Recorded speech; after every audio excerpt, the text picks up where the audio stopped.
What's up, good people? Welcome back to Four Titles, One Truth. I'm Tommy, and today we're answering a question that we get a lot. How did you make it 30 years in the Army? Or 29. I'm Lance. Facts. It wasn't just good assignments. There were real habits, decisions, and hard lessons that got us here. And you can definitely throw in a little bit of that luck. Facts. Luck is absolutely in there. This episode is for anybody trying to last in a hard system. We're talking whether it's military or not. So let's get into it. So what's the biggest factor that helped you stay in the military for the long haul? The biggest factor. I think the biggest or the main reason I was able to stay in the military this long is because I felt like I belonged there. Mm-hmm. You know, it was, I fit, the chemistry of the military as well as the chemistry within me. We were in sync. Okay. I was driven by first the ability to succeed. That was the beginning. And then it ended up being the ability to mentor and develop. Okay. It was something that I was passionate about. The problem is there aren't a lot of people that understand how to be mentored, and there's not a lot of people seeking mentors. And so, but that being able to establish in somebody that they could be different and they could improve themselves, and that would be enough to make them successful. That was a challenge that I was always ready for. Okay. So that was my biggest factor, I'd say, because I felt at home in the Army. I felt like that was the job I was supposed to be in. All right. What about you? Well, it was probably a couple of things. It was a family. Yeah. Because that was just a plan. I mean, it was a plan that we had as a family. It's like, okay, this is what we want to do. We want to make it 10, we'll make it 20, and then we'll see what comes after that. But I enjoyed what I was doing, and I enjoyed the opportunities that I was able to do, so I could really find what type of nursing that I really liked and really enjoyed. And when I was able to find that, then opportunities in that specialty that I was afforded and things I got to do, I was having a good time, So, and I tell folks all the time, say, you got to enjoy what you're doing. If you enjoy what you're doing, it's not torture going into work. It's not as bad. Yeah, it's not torture, because you should never feel like it's somebody's dragging you down the street to work when and it's stuff. time to find something else. Yeah, it's time to do something else for sure. So let me ask you this: would you say it was more your field than the military? Probably a little bit of both. Okay. I mean, because it's pride. When you serve, it's pride. And when you see what it is, what you're doing, and what other folks are doing, because you do have friends in different areas, and jobs, knowing what they do, and seeing. I mean, it's a dynamic. I call it an industry, but it's a dynamic community that we belong to, and what we did, and everybody had their part, to make us, that machine that we were, and I mean, and it was pride. It was again, it was opportunities, to lead and to lead younger folks, helping to guide other folks and seeing potential. And it was just I had a great time. I just had a really good time. I enjoyed it with, the military and my field. And I couldn't, and it would have been different if I would have been doing my career in the civilian sector without the military piece of it. You don't think it would have been as, it would have been different, because Yeah. I don't know if I would have gone into the, how I would have gotten into the OR. Okay. I mean, I could have gone into the OR, but I might not have been as knowledgeable, of all of the different things. I've been able to get into the, understanding the business piece of, all of those things that I don't want to say that we're forced into it, but that we learn in order to be able to do our job more effectively and efficiently, and all of the things that, you're the military, but you also need to run your money and spend your money like you're in a civilian thing, because it's not a, we don't have Right. a You don't have a deep free pockets. pass. Yeah. So Yeah. yeah, I mean, I'd say it was a little bit of both. Okay. Yep. I think the reason I asked the question because I thought about it, and I'm like, I think I would say that it was Army 55%, and I'd say transportation 45%. Now, it does not mean at all for a second that I didn't love transportation, but I felt I was Army first. You know Okay. what I'm saying? And the reason I felt that way is because I was the way I was developed. You know, I came in with one MOS, but I ended up serving in another MOS, and also the fact that the leadership opportunities that I had or the duty positions that I was fortunate to have, they weren't all in the transportation field, Right. so I was a drill sergeant, Right. I was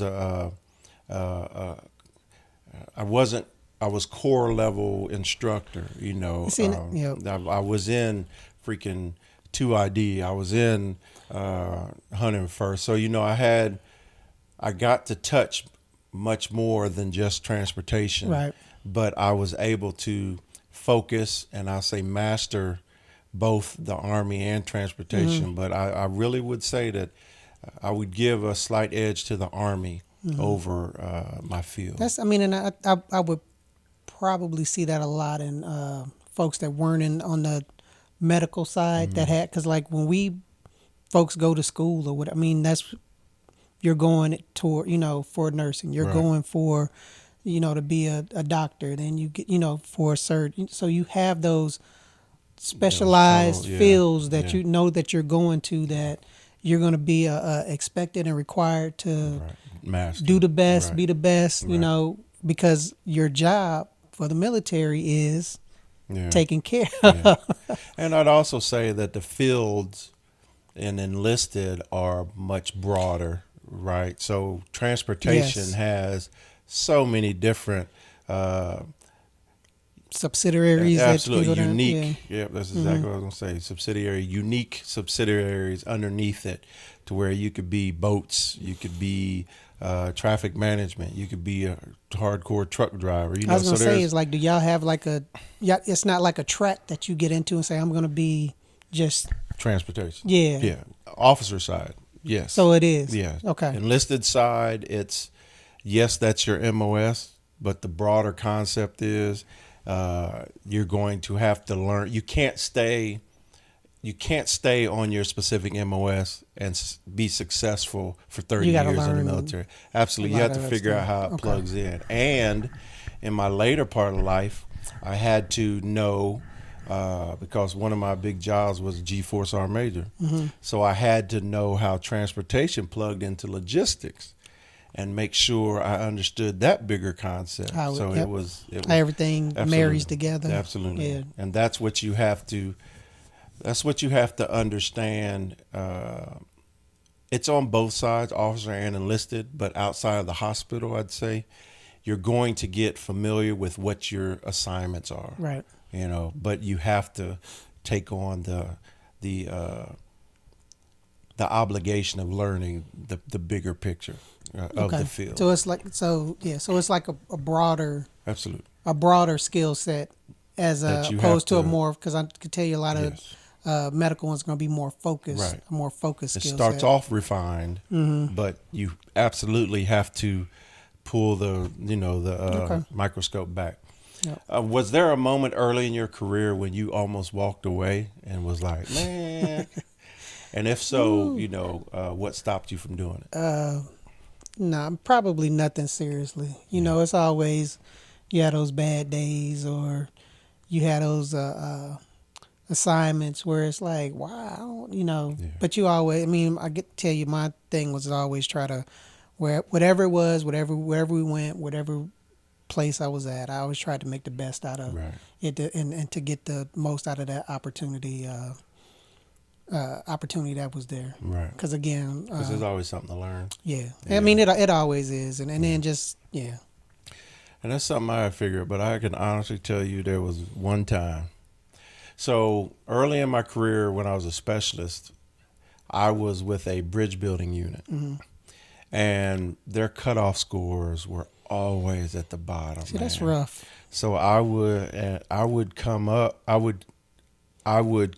with people that were PFCs and specialists, and then in a 6 months or a year time, they're sergeants, and they're squad leaders, and having to the relationship between them and me had to change, but it was more of me having to change because they were outranking me now.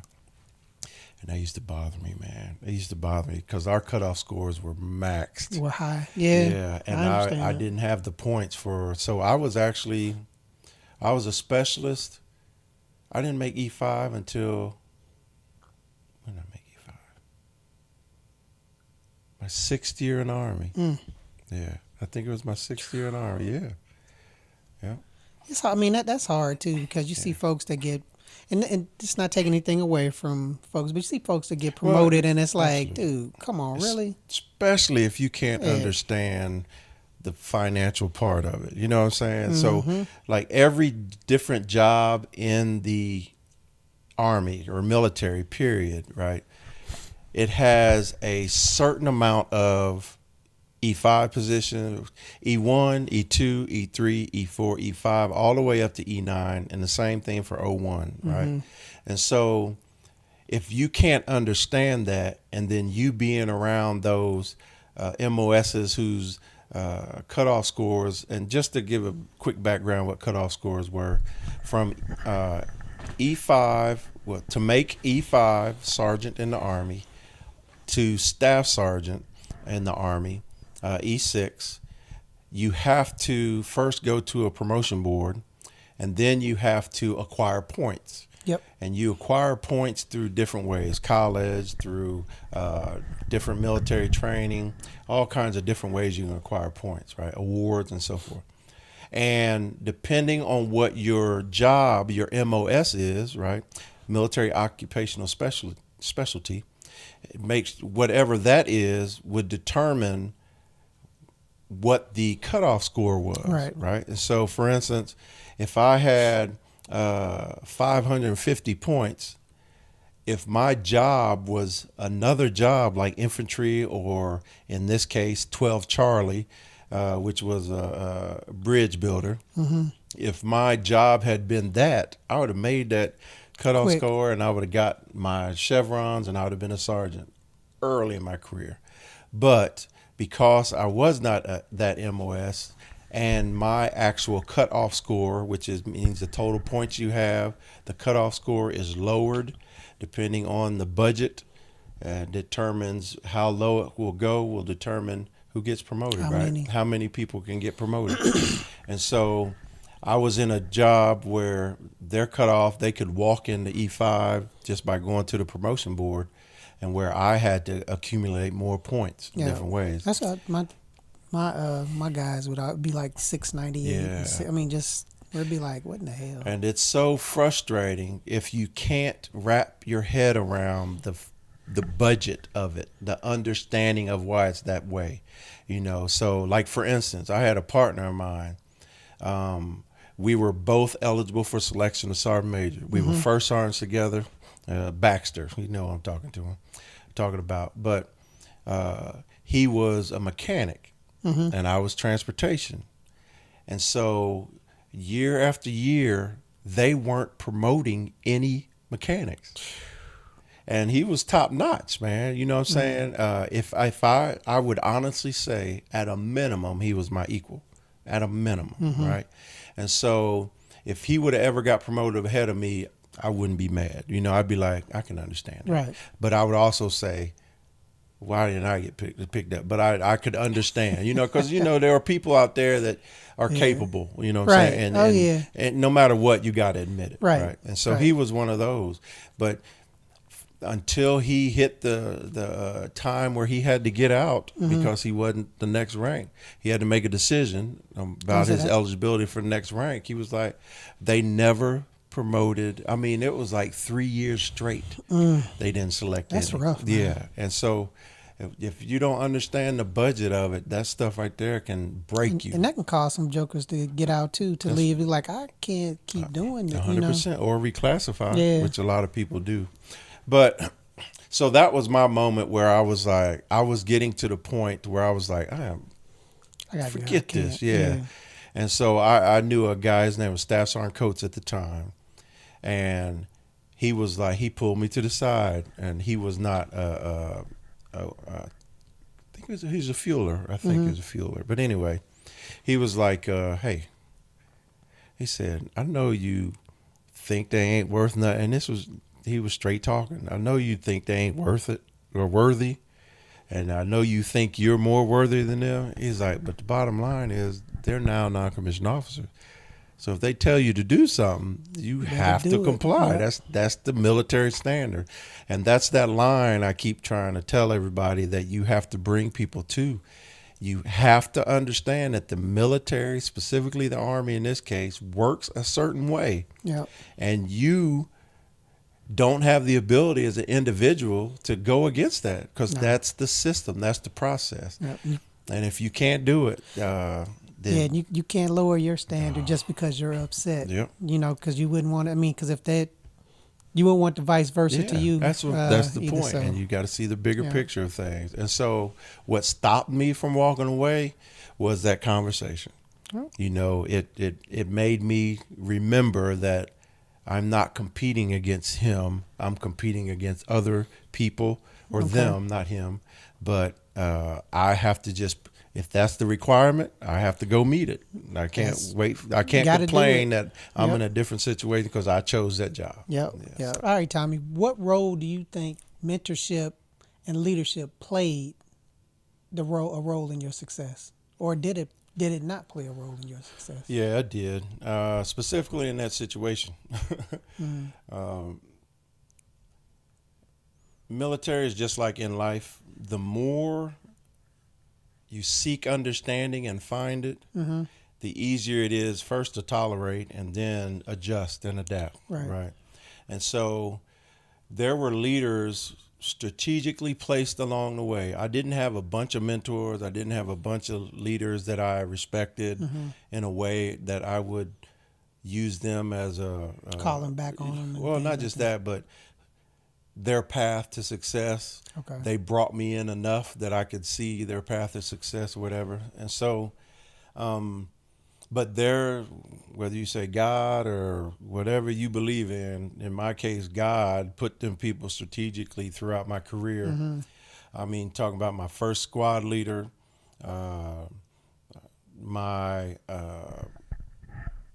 like one of my platoon sergeants, one of my first sergeants, I can go down the list of probably about maybe 10 or so people that were strategically put in my military life that answered a question that was...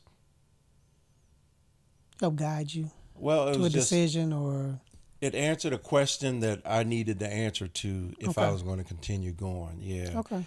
As far as a full-blown mentor, I only had one full-blown who pulled me to the side and was stationed with me and had real conversations. And I was a young staff sergeant. Okay. And unfortunately, I can't remember his name right now while we're talking. But I was working in the S3 shop in battalion, and he was the ops NCOIC. Okay. He was a first sergeant, but he was an E8 at the time.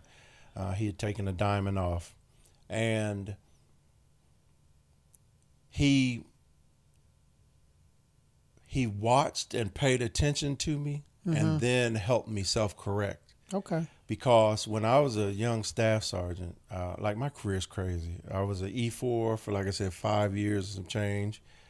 But then I went from E4 the next year, or then I made E5. Then the next year I was an E6, and then 2 years later I was an E7. Oh. Yeah, so the slowdown picked up. And I went from behind the curve to way ahead of the curve. And the Army slowed me down again. But anyway, when I made staff sergeant, I was selected. I was a brand new staff sergeant, meaning I wasn't even pinned yet.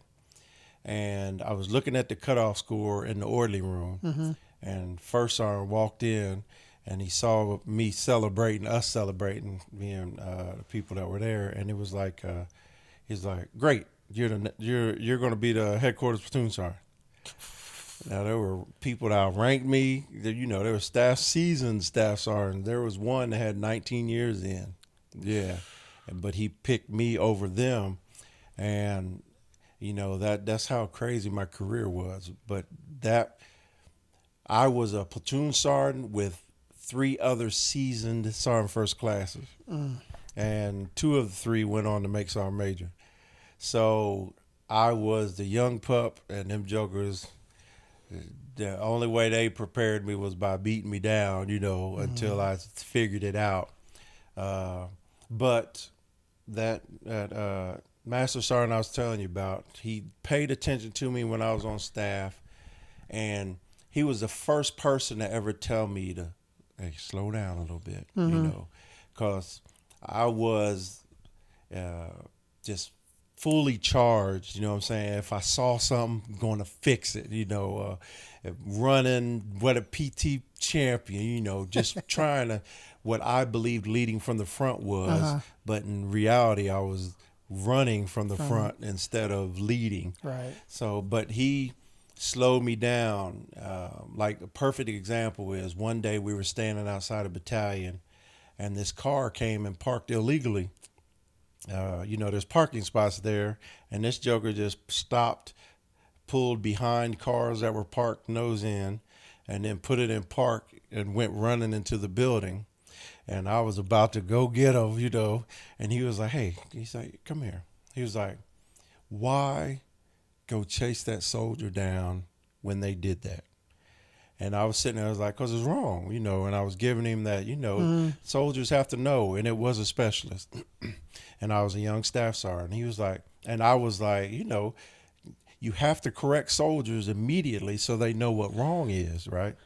And then he was like, yeah, but what if there's an emergency, right? Right. And he said, so what if I stop them and A, the emergency turns worse, he said, or B, the frustration from their emergency now comes out on me, and now I got to put this on paper, And so he was the first one to point out to me that there's time to make a calculated decision instead of just being a bull in a china shop, So that's what I give to him. But strategically placed people kept me and motivated, even at my senior ranks. There was people there were times when I was like, and this is the last thing I'll say before I ask you the question. Okay. The biggest mistake I made in the military was thinking that the more rank or the better positions I got, I could change things. You know what I'm saying? And when you get to those ranks, you put all that energy and all that stress on yourself to make things better, but you don't have the ability to. Not in the correction that you are expecting. Probably what you're trying to, or what you want to. Yeah. And it's not instantaneously. No, so it goes back to it's a slow turning process when you're trying to change people's way of thinking, right? Yep. Especially when it's embedded. Yep. And that's something else I had to learn. Okay. So what about you? What role did mentorship play? I never had like a mentor, that stuck with me from day one to day whatever it was.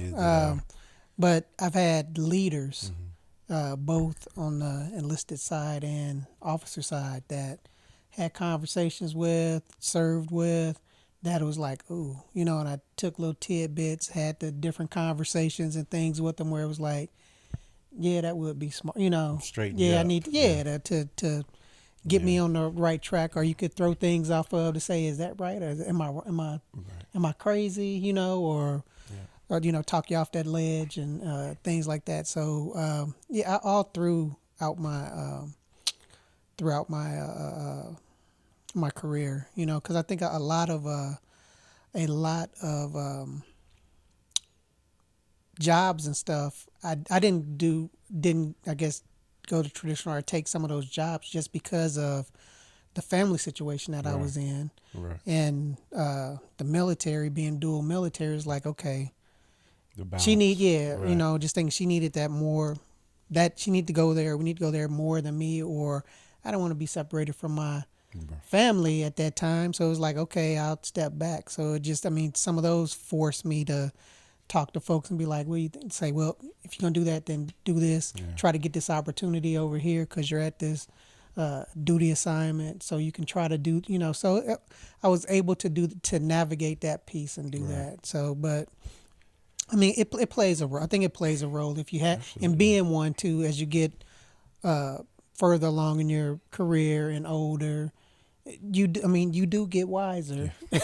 And I mean, whether it's by Experience is a mother knuckle. whether you want to or not, Right. if you're there in the fight, then you're going to learn some things. Right. You're going to meet some people Agreed. that you can help some younger folks, especially if you see folks with some good potential that are eager and they want to stay in, they want to succeed, they want to do the right thing, and you try to help those guys See out. potential So yeah, so being a mentor to folks, I've been a mentor to folks, and I hope through leadership that people saw, things that they liked, things that they Yeah. didn't like, That they because can I take tell on folks, and yeah, put in their toolkit. because you're not going to be everybody's cup of tea. 100%. Everybody's not going to like you, 100%. but you should, I mean, even those folks that I didn't care for all that much, I still learned stuff Something. from them. Yeah, for the good or for the bad. I learned something from them through it all. So 100% agreed. yep. But I will go back to something you said because it's absolutely correct. There's a difference between mentorship and leadership, right? Leadership is there when you walk into it. Mm-hmm. Mentorship invites you in, and it's a consistent thing. And being a mentor, before you take on the task of being a mentor, identify exactly what a mentor is. I'm talking layman's, so that you can be what's expected from you. Because a lot of people think that leadership is mentoring, and there are moments, but there is longevity to mentorship because there's somebody who's cleared a path in front of you and literally provided you with options and helps you by answering questions so you can make decisions. Yeah. That's a huge difference between a leader, right? A leader you fall in on, and I did not get true mentorship until I made sergeant major. Yeah, I mean, and Well, I yeah, take that back. First sergeant, my second first sergeant job. yeah, I mean, and some of like, I feel like I got mentored coming up just from my wife or other friends that because we got a nice little military community of folks that you can bounce things off of and talk to. So I mean, in that sense or that matter, I got mentored that way, where because a mentor is not supposed to give you all of the rosy, Not at all. tell you everything is good Not at all. and you're the greatest and all of that stuff. They're the ones that are supposed to tell you you messing up. Yeah. You Be need honest to do with this. you Yeah. and make you make the decision. Right. That's So what a mentor I mean, is. and I was lucky enough to get that from somebody that was Yeah. next to me that actually knew what they were, actually Absolutely. knew what they were doing, and I could have friends that I could call and would say, no, that's not it, Right. player, or that was, you need to look to this way, or can you do this, or Right. that type of stuff. So I mean, I didn't have one in the nurse corps, but I did have some good leaders that I could talk to at different stages. Gotcha. At different stages. So Okay. So How did you stay disciplined, motivated, and mentally locked in over the years? I think because I enjoyed it, Yeah. and just that competitive Yeah. spirit and staying locked in is like Yeah. I want to be the Yeah. just wanting to be the best, wanting to make the best rank, wanting to make a difference at the uh, place wherever I was, wherever I was leading, want to so that whenever I left, be like, man, this ain't the same, as when Taylor was there, he did X, Yeah. Y, and Z, and it wasn't, and I wasn't seeking Arrogance. I wasn't see, I just wanted to be the best just because I had uh, pride in my name, pride in I mean, because when you know this, when you have a spouse that's also in the military that's a go getter, a Yeah. hard charger, I mean, just doing it. Yeah. It's like, well, Joker, you ain't the only one that can do. Yeah. I know it. I can do it. And then just again, just being competitive and if I hadn't enjoyed my job, I wouldn't have had the success because I wouldn't have cared. I wouldn't have gave a Enough to damn. stay that Yeah, I long. wouldn't have gave a damn about it to be like, oh, whatever, let it, let it Yeah. ride, I'm let it gonna do go. what's required Yep, of and me. that's I it. ain't doing no Doing more. nothing else. Yep. So I, that's it. I mean, that's the same. It was the energy I had came from me wanting to be there. yep. And back to something else you said. One thing about the military is you absolutely know who the competition is. It's defined Yep. either by your leaders, or it's defined academically, or it's defined statistically. Mm-hmm. You know who your competition is. For instance, you know who the best platoon sergeant in a company is. You know who the best platoon leader in a company is. Mm-hmm. You know who the best daggone first sergeant in a battalion is. You know who the best commander is. And that is something that, because the reason you know is because it goes on your evaluation, right? So Yep. it needs academic and statistic information, Yep. right, to support that. And there's nothing better than knowing that you walk into a situation and then you become number one. Yep. Nothing better than that. And I will say more than him, I was more selfish, specifically in the early age, because my desire to be the best sometimes outran my leadership practices that I needed, but I did evolve and become better. Yes. Yeah. And I felt I had to learn my job Yeah. well. I felt like I had to. I felt like I had to learn my job well. A lot of people don't feel that way. I don't think you can talk about it or you can lead somebody or tell somebody they're doing something wrong if you can't do it. If you don't know how to do it, how you gonna? I mean, that's because that was my feelings. Yeah. Like, how you gonna tell me that I'm not doing something correctly if you don't know how to do it? So I always tried to make it a point. That's why I tried to be the best damn Whatever you OR were, nurse. Yeah, I tried to. Man, I tried to know as much as I could, and just so that I could, because that way, then I felt like then I was an asset or benefit for my folks who I was in charge of, or I was leading, or whoever I was working for, working with, whatever. Then Yeah. I can be counted on. You know. And I always strove to understand everything. Like, I tried to make sure that even at the lowest level, it may have been a smaller shot group, but I always tried to understand the connections. Yep. And if I could understand the connections, then I was a go in that category. That's so true. Yeah. Yep, so true. Yep. So, if you could give one piece of advice to a young soldier trying to make it 20 plus years, what would it be? So it goes back to the beginning. First off, to get to 30, there is luck involved, right? It could be your goal to do 30 years the moment you walk into basic training, but you could blow your knee out and get medically discharged. Anything can happen. Yeah. So there is that luck there. So first, I'd say understand that uh, getting to 30 years it's more than just your drive and your knowledge and the competition and all that stuff. That's the first thing I'd say. Yep. But the one piece of advice I would give is understand what you are supposed to be when you're assigned to it. Right? And so if you are a private and just a member of a squad, Right. understand what is expected of you and then do it to your fullest.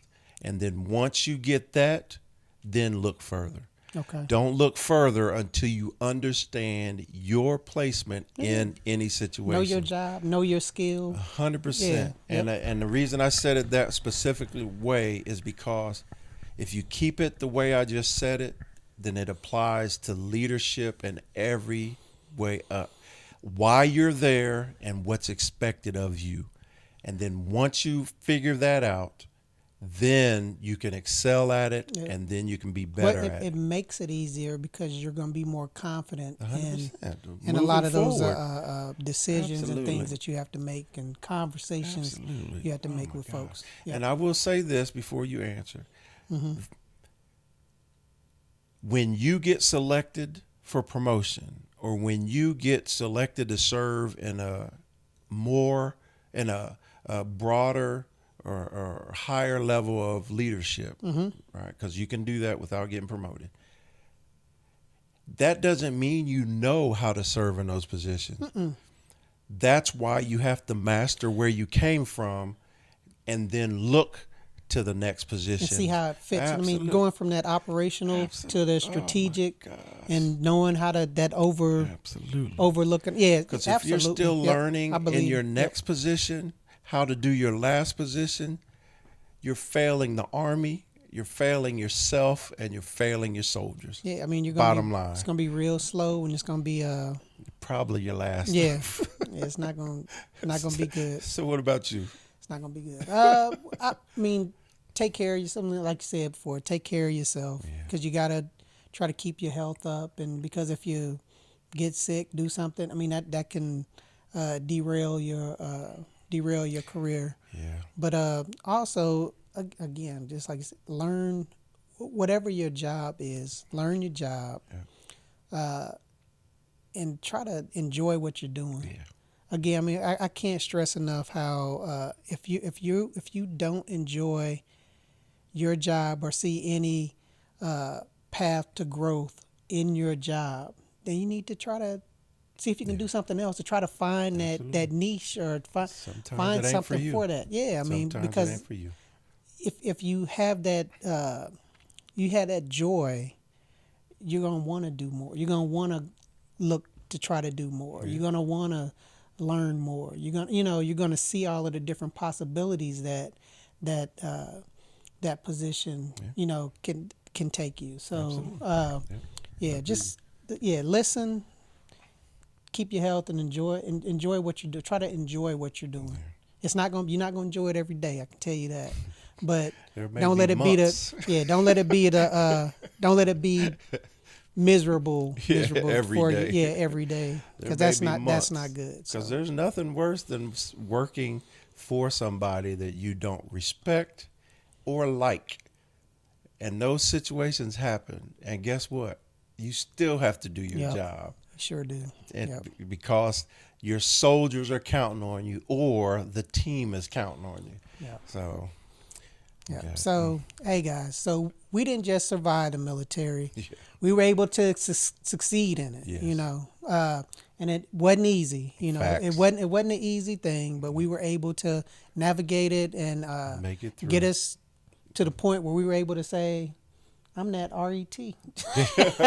Yeah. That retired one. So, and bottom line is we kept showing up, we kept learning, and we outlasted a system that 95% of the volunteers are expected to fall short of.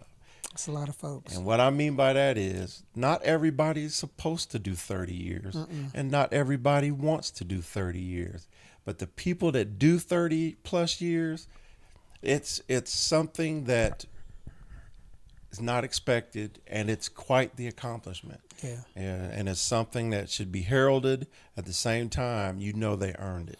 But doing your 20 is not that's not a You're bad thing, still and that's not a shy thing 90% better look than at. most. Yeah, still doing a really good job. Absolutely. So if you're listening and trying to figure out how to make it, take what works for you and leave the rest behind. Yeah.